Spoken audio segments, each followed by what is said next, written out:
Cooking turkey is a journey. You know, that book, the Choose Your Own Adventure book, right? That's the same that applies with making a turkey, right? Larding, barding, basting, butter bath, wet brine, dry brine, rest it, cook it separately, spatchcock it, right? All of those questions. Do I have to tent it? Do I have to stuff it? Can I cook my stuffing separately? Can I use a spice rub, right? All of those questions will be answered. Today, we're talking turkey. We're sharing our turkey memories and stories and lots of turkey tips. For many of us, we're getting into the holiday season, and that often includes a full turkey dinner. It can be one of the biggest joys of the year, or it can be one of the biggest culinary challenges you face. Either way, everyone will find some turkey inspiration from what Kirstie calls Jody's Turkey Manifesto. It will answer all of your questions, such as, should you brine? Or in my case, what is brining? We discuss what temperature is safe, and can you cook a turkey the day before? Jody and Kirstie not only answer these questions and more, they also break down the process into manageable steps and debunk a few turkey myths along the way. Whether you're a seasoned pro or roasting your very first bird, this episode is packed with turkey tips and inspiration to help you find the joy of cooking this holiday season. Hi, Jody. Hi, Kirstie. We're going to talk turkey today, which I'm very excited about. Very exciting. Yes. Yeah. Well, we're getting into some people's turkey season, and so we thought we should do that now, early enough to help people prepare, give them tips, and maybe I can get around to making a turkey. I've never done it really, so we'll see. But before we get to that, because I love learning about all kinds of new recipes, Kirstie and Jody, can you tell me something you cooked last week? Oh, well, yeah, we definitely cook something.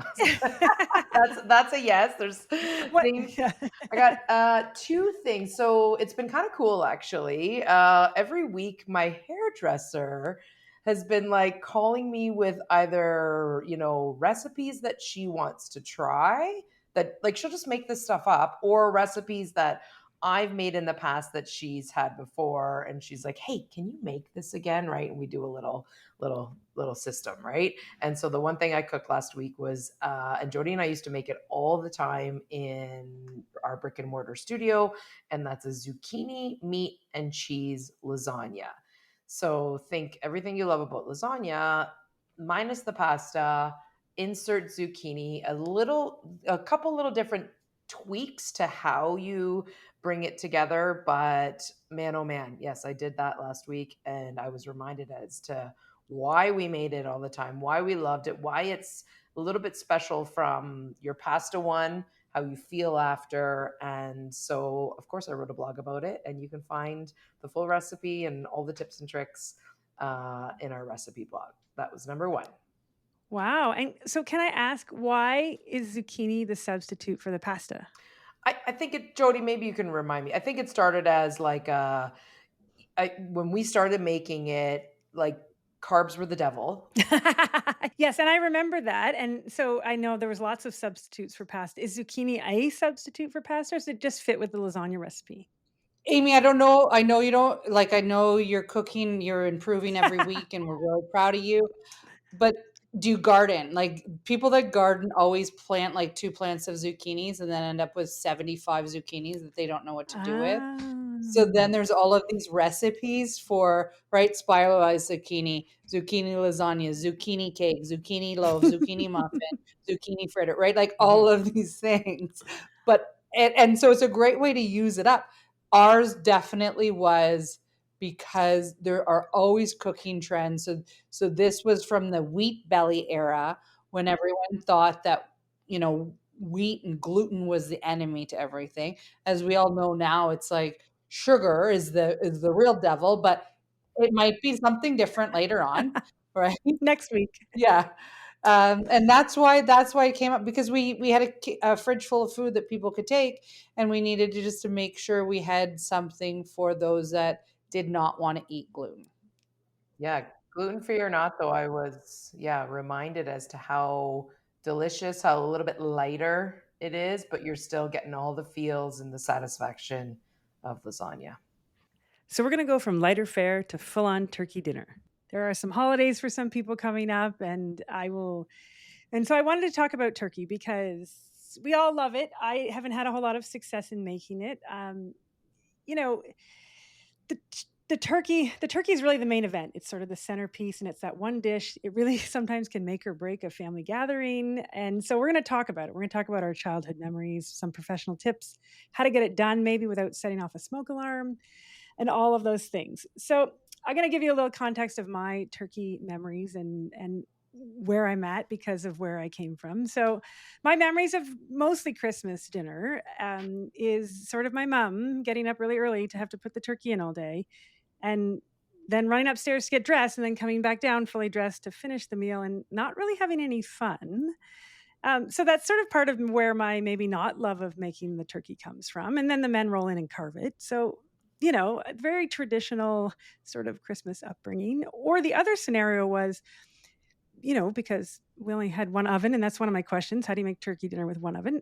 My grandparents would cook it in their oven and just bring it over. So I never sometimes didn't even see the turkey being made. And it would just sort of arrive at our house. So that's sort of where I come from. And, when we talked earlier about why we wanted to do this episode, Jody was starting to throw around terms I had never heard before. So I'd like to talk a little bit about that.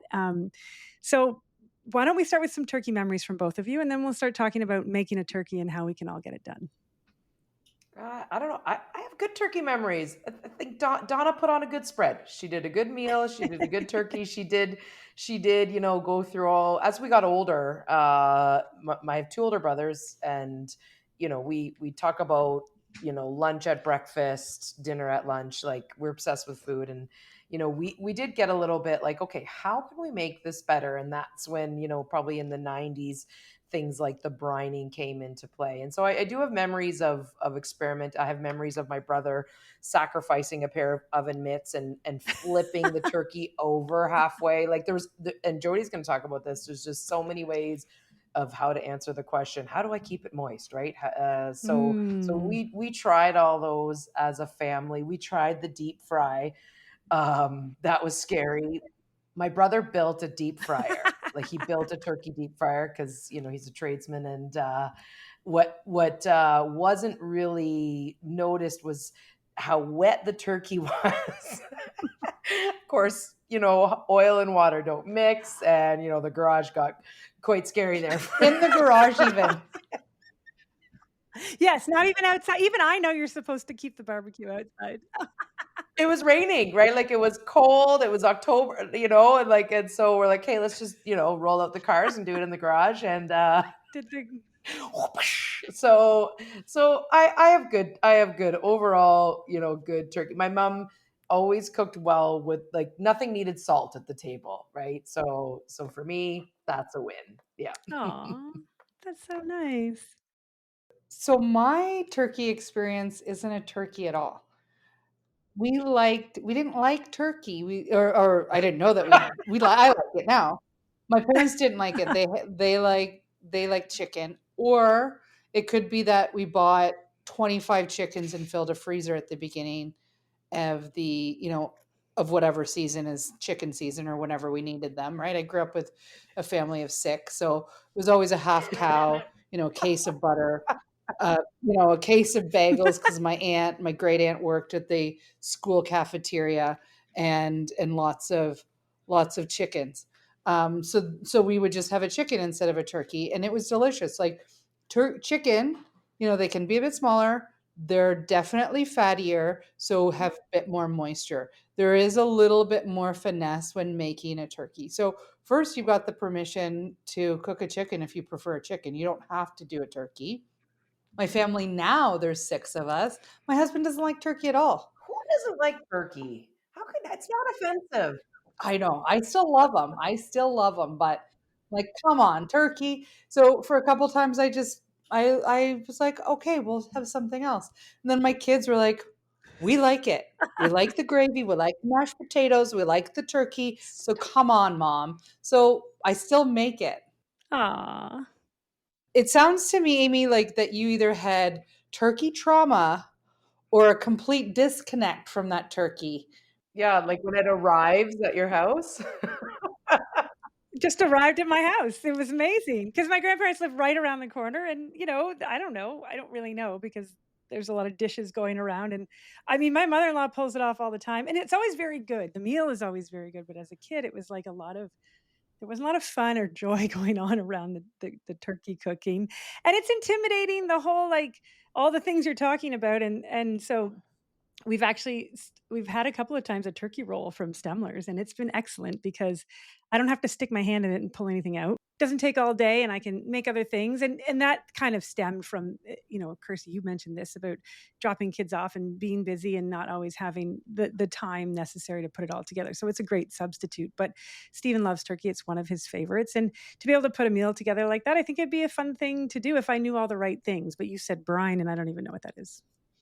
Okay, so we're going to demystify all these turkey things. Right. Yes. We're going to get Stephen that turkey on his table because there's nothing better, and Kirstie can attest to this, than walking into a house and just being bathed in the aroma of like a roasted turkey, right? Like, Yes, I agree. so like part of it is the anticipation and the smell you get from roasting it. So you either had the fear and the annoyance of those men coming for the big ceremony of carving a bird that they didn't even know till 5 minutes before that it was happening. With an electric knife. With Oh, yes, yes, especially, like, in the late '80s, because it was the tool of the late '80s, so yeah.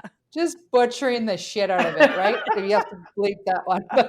or or the turkey came and you didn't get to have all those smells, so you should have ran over to your Yeah, I grandma shoulda hung out at my so you can grandma's, get yeah. those turkey smells happening. Yeah. So making a turkey nowadays is about decision making. Your time you have, the expense that you've got. If you've got one, if you got a great deal on a frozen turkey, right? Because it's fresh or frozen, then you can make that decision, right? You make a decision about deep frying, traditional roasting, smoking, right? Everyone has smokers these days, so you can smoke them, right? Do you need to have that stuffing in the cavity of that bird? That I actually know because my mother-in-law doesn't always do it. She makes it outside, and it seems easier, and it's just kind of you can time things better, I think. For me, it just makes more sense. And we always struggled as a family because we wanted more stuffing. So, how I do my stuffing, I did learn from my mom, and we roast it outside of or bake it outside of the bird with turkey necks. Oh, cool. Is that the thing you pull out from inside? Yeah, the neck. The thing you pull out. I know it doesn't look like a neck, it looks like something else, but it's a turkey neck. Looks like a phone. Yeah, phone. That's what it looks like. That big, long, curvy, phallic-looking thing looks like a phone. Yeah, it comes with it for free. So you want to utilize that, brown it up, and immerse it in your stuffing. We'll definitely give you that recipe.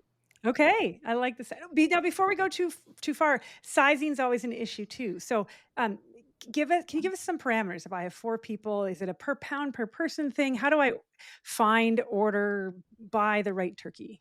So generally you need 1 to 1.5 pounds of turkey Mhm. per person. Okay, perfect. And I'm gonna tell you, like, don't go for the 1 pound, go for the 1.5. If you're going through this, you want leftovers. Yes. Like, why would you make a turkey when everyone's gonna eat it? Like, right, everyone eats the fruits of your labor, and you don't get to sit down the next day with Kirstie's ultimate turkey sandwich. It's my death row meal. You know that. Even my kids know it's my death row meal, a turkey sandwich. Tell me more because I have to say I'm actually very good with the leftovers because when Steve and I were younger and we would go home after whatever turkey dinner we were at, people would give us the leftovers and I would then do things with that because I wasn't part of turkey making. So tell me more about this sandwich, Kirstie. Really, there's not a lot of tell. I gotta say, it's like turkey, mayo, bread, lettuce. Like, doesn't even have to. I don't really zhuzh it up. Jody and I used to make the ultimate. We used to do Thanksgiving on a bun, where we'd get the stuffing on there. I actually don't like cranberry sauce. I don't either. Now, do you put gravy in the sandwich or are we dipping No, the I sandwich? No, don't. just I just don't. as Yeah, is. toasted turkey sandwich, like a diner style. Yes, love it. Yes. Okay, so the turkey sandwich. Now that is obviously at the end of the whole turkey experience. Let's go back. We have the bird and we are ready. It's sitting in the kitchen. What happens next? Well, you had to decide what bird you were buying. Are you buying fresh or frozen, right? From a fresh perspective, right? It's a bit more expensive, it's juicier, it's just going to be more fresh flavor overall. Mhm. a frozen turkey, right? You might get it on sale. You just need to make sure that you have adequate time to thaw it. You're not throwing a frozen bird in the oven or in the deep fry or anywhere, right? It needs to thaw out. And for every 5 pounds of turkey, you need 24 hours. So there needs to be thought process in that. Ooh, that's a hot tip, Jody. That's a long time because you're right. That's the worst. If you have everything ready to go and it's not defrosted, that can really mess everything up. So let's talk a little bit about how our decisions around cooking the turkey. So let's maybe talk a little bit about how we cook the turkey in the oven. And let's talk a little bit how we maybe smoke it because, Jody, you're right. Lots of people have an outdoor option when they're cooking the turkey as well. So I have the turkey and it's sitting in my fridge, defrosted or fresh, raw. What happens next? So, for you in particular, and making a turkey for the first time, I want to take the stress out of it for you. I'm going to highly recommend that you make it ahead of time. You can do that? How far ahead can I make it? Mhm. I like to do it just a day or two ahead, right? Like I don't want to freeze the frozen turkey. So I generally, if I'm having company, you have to clean and get ready and do all of these things. So it's nice at the same time to put on, in my life it's Conway Twitty, right? Like that's what my dad listened to when I was a kid, my mom and dad. So I've got music in the Aw. background, cleaning and roasting a turkey all at the same time. No pressure of a timeline of someone showing up at 2 o'clock for hors d'oeuvres or anything. You just slightly undercook the turkey, right? And allow it to completely rest. And the resting allows the juices to redistribute. Then you can carve it cold, Oh, wow. and then you can put it into a container to reheat, right?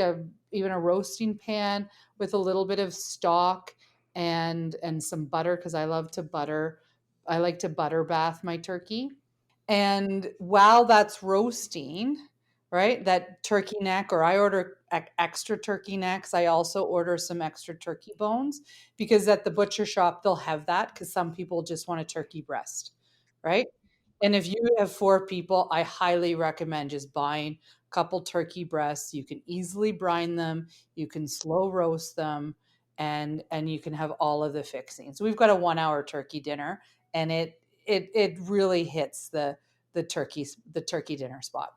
Do I reheat it? How do I reheat it then when it's time to eat the turkey?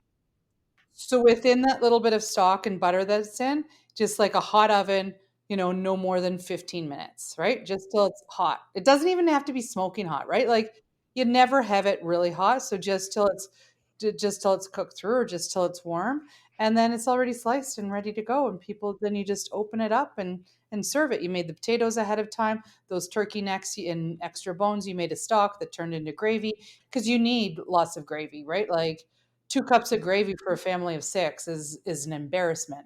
Yes. No, no, we are a gravy well, the kids don't all love gravy, but Stephen and I do, and, I mean, it's definitely come from a package. So talk to me a little bit about how I make lots of gravy from the turkey. I don't know how I know people do it, but I don't understand.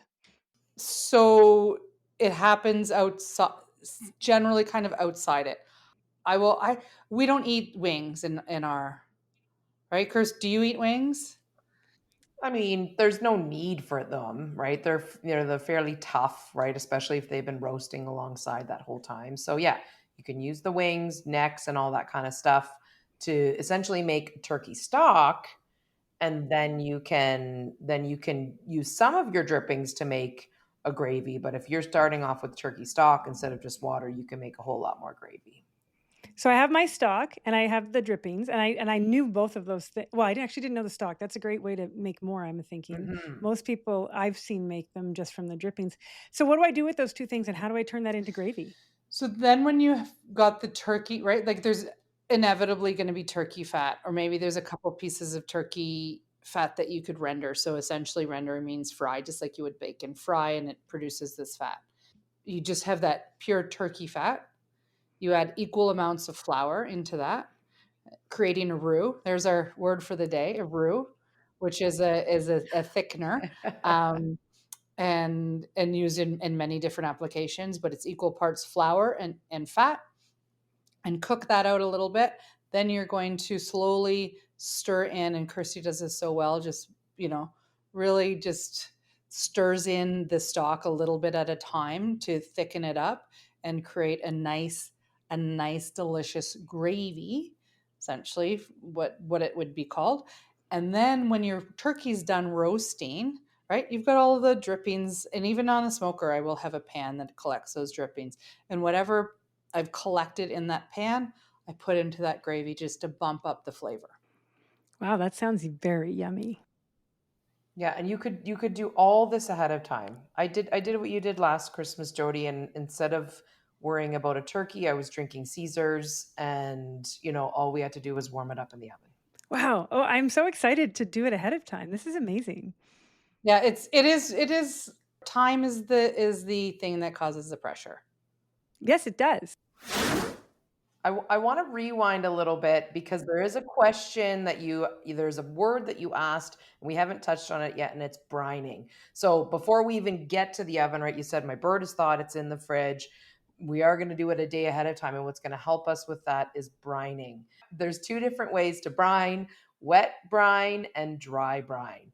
I've adopted the dry brining for a few years now, and that's essentially salting that bird ahead of time. Jody's going to help me with the ratios, but I will dry brine. Say my feast is on Monday, I'm going to dry brine from Friday to Sunday, and then cook it on. Let it kind of air out, because when I dry brine, I just generously salt it, wrap it in plastic wrap, unleash it on the Sunday to Monday. It's just overnight drying out in a good way in the refrigerator. So, Chris, you're looking at about a teaspoon per pound Thank you. Of kosher salt? of kosher salt. Yes, of kosher salt. And I'm just rubbing it all over the turkey. That's what essentially the definition of brining is. On the outside of the turkey, underneath the skin, in the cavity, everywhere. Get that salt everywhere.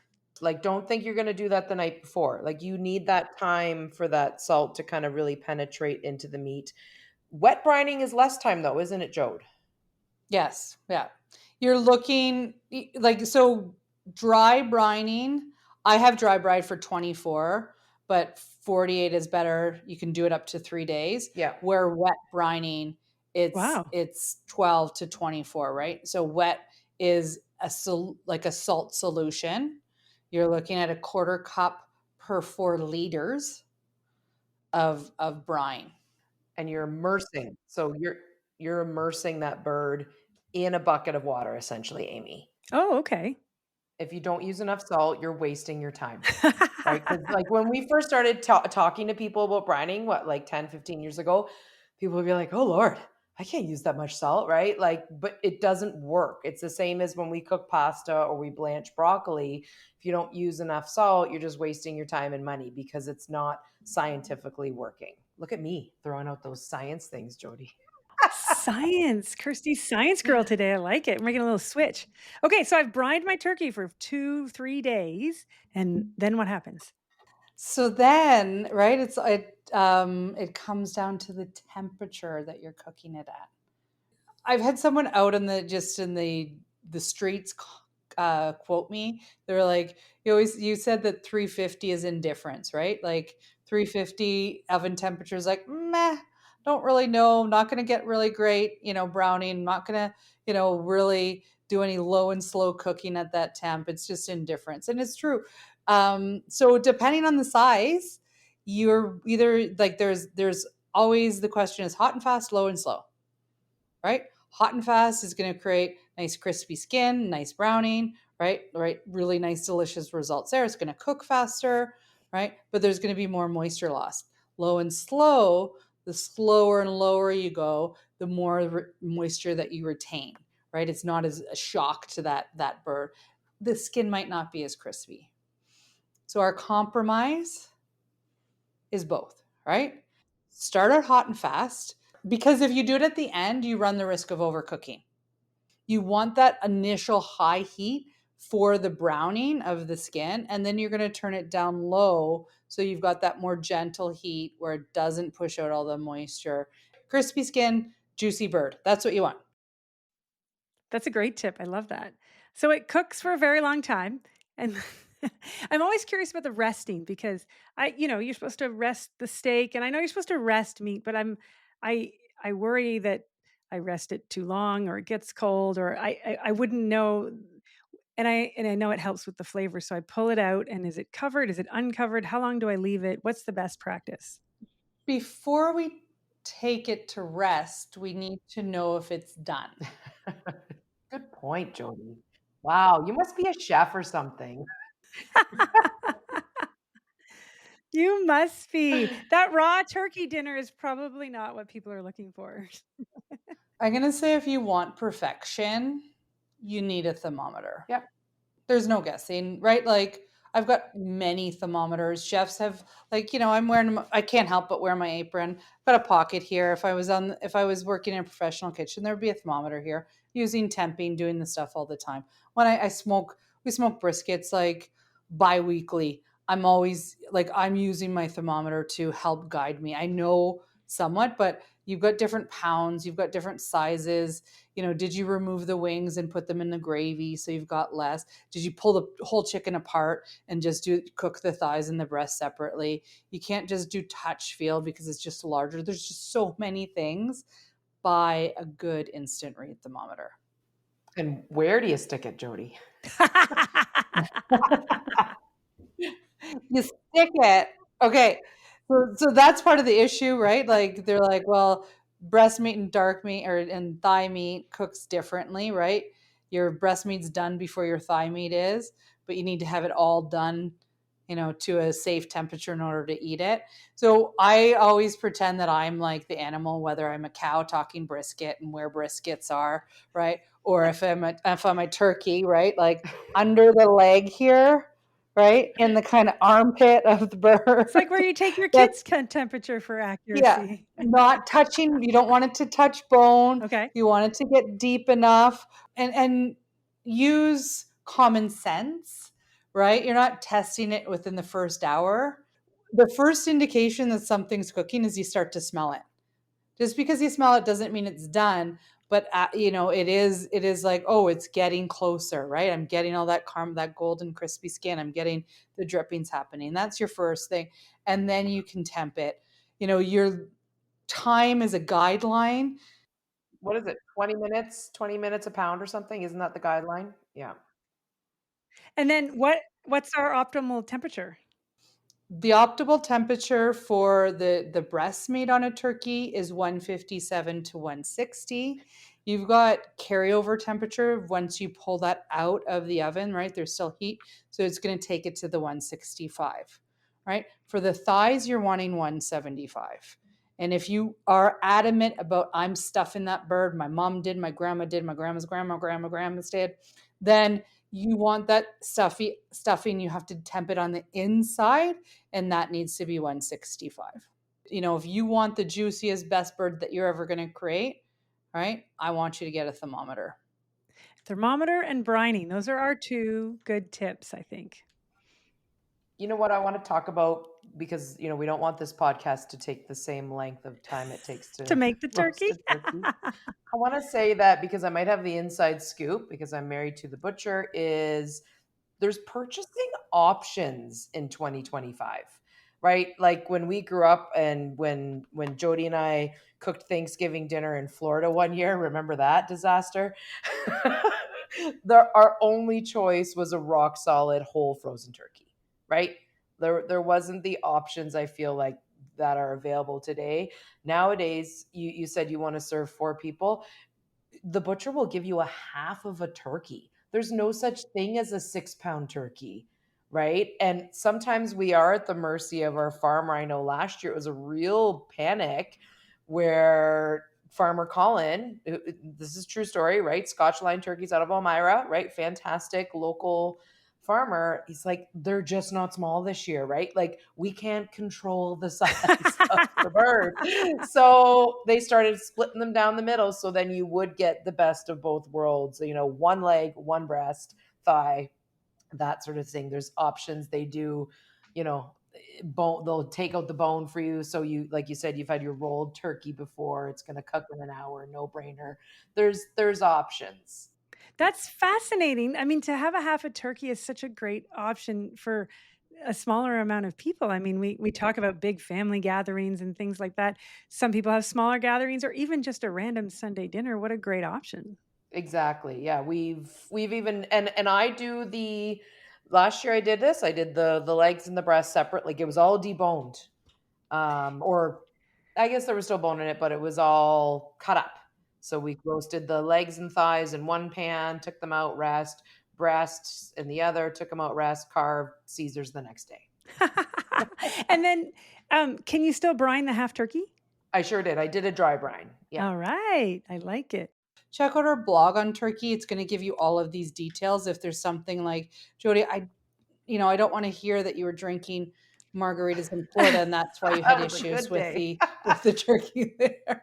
But our blog is very detailed and very thorough and helps you answer every single question that you may have on what and how and why you want to cook it a certain way and how to go about doing that, right? Kirstie talked about cooking the legs and the breast separately. That's how you're going to get perfection, right? You can't cook the thighs to 175 and the breasts to 165 and expect it to be the exact same time and they're done.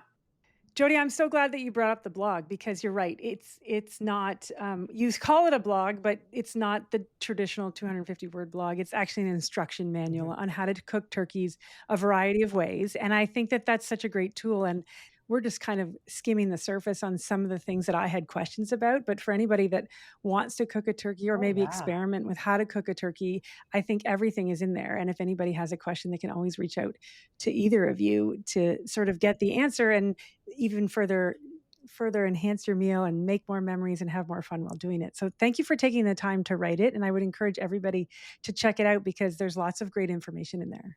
My soundbite, this is Jody's Turkey Manifesto. You might even get access to the turkey hotline after reading this manifesto. So don't sleep on it. Cooking turkey is a journey. You know, that book, the Choose Your Own Adventure book, right? That's the same that applies with making a turkey, right? Larding, barding, basting, butter bath, wet brine, dry brine, rest it, cook it separately, spatchcock it, right? All of those questions. Do I have to tent it? Do I have to stuff it? Can I cook my stuffing separately? Can I use a spice rub, right? All of those questions will be answered in this blog for you. Thank you for joining us in the kitchen today. If you'd like to know more about what we talked about, including recipes, recommendations, and links to Jody and Kirstie's full selection of online classes, you can find everything in the show notes or visit the Culinary Studio website. If you enjoyed today's episode, please subscribe to the podcast and take a moment to leave us a review. Chef Over Your Shoulder is a member of the Bespoke Productions Hub podcast network. Happy cooking.